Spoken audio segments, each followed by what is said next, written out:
Here we're going to be looking at choice under risk neutrality, a simple example of that. So risk neutrality, the case where it's only the expected value of actions that matter, not the risk, not how the probabilities are distributed surrounding the expected value.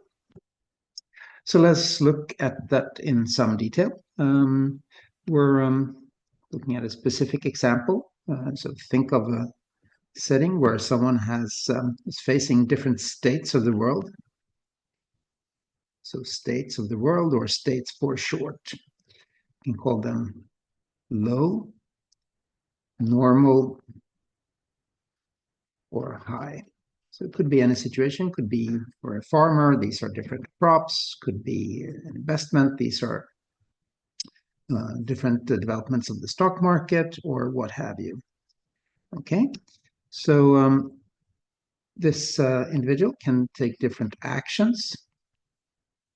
So call them actions A and B in another color here. Okay, so for a farmer, for instance, this would be an action would be, for instance, planting a particular type of crop. If it's summer with low rainfall, normal or high rainfall, the payoff of different crops are typically going to be depending on this. So in this, we have states, we have actions, and the individual is interested in outcomes, how much she earns, or utility in different outcomes. So assume that these values are 2, 4, and 6, just for as an example here, and under action B, that they're 0, 4, and 8. Okay, so your outcome, how much you're making, the crops that you're getting, or the return that you're getting on your investment, or whatever the variable of interest is, depends on the state and on your actions. So if there's a low state and you take action A, you get 2. If it's a low state and you instead took action B, you would get 0. But on the other hand, in the high state, action B does better than action A. And the question is, how can we compare these? So to compare, it's useful to illustrate in a graph, a figure here. So we have like this, where we have states on the horizontal axis, and we have outcomes on the vertical axis. Okay, so let's draw the states here. So we have low, normal, and high. And if we think of these are 3 states, but for drawing, we can think of them as being continuous. So we have 2 here. We have state A like that. And let's do another state in blue as before. So state B, or action B rather, will look like this. Okay, so a steeper profile. And at the point of the normal state, they both yield 4. Okay. So when we're interested in choice under risk, we're interested in how would the individual choose. Okay, so we're making an action, deciding on A or B before we know what state will be realized.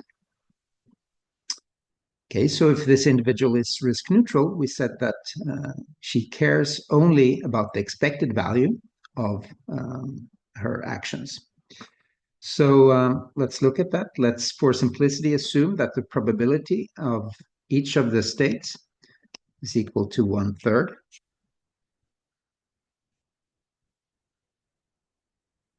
Like that. So probability 1/3. We have the low state, probability 1/3. We have the normal state, and probability 1/3. We have the high state.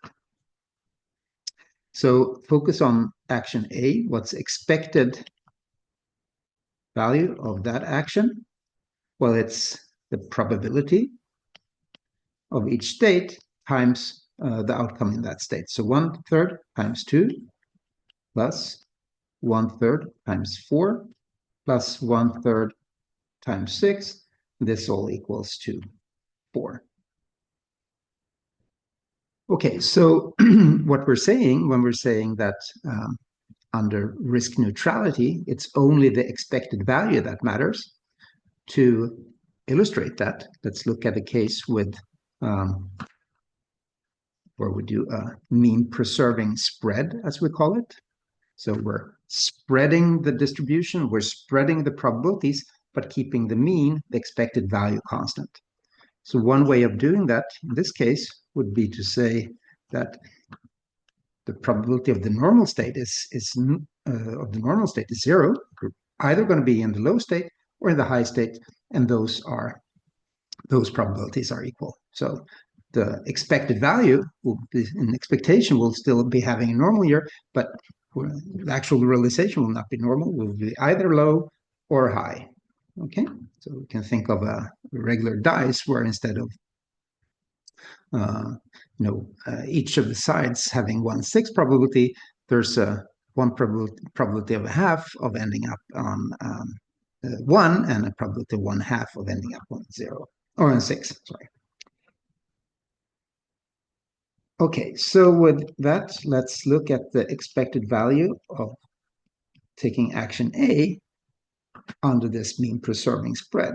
So now again, we look at the probability times the state. So with probability 1/2, we're in the state low with outcome 2. And with probability 1/2, we're in the high state with an outcome of 6. That as well is equal to 4. Okay, so this is an example of for risk neutral individual. It's only the expected value that matters for her choices. The dispersion around the mean of the probabilities does not matter. And hence, the mean preserving spread does not affect her evaluation of this of action A. And action B and action A are giving the same utility for this individual. Okay.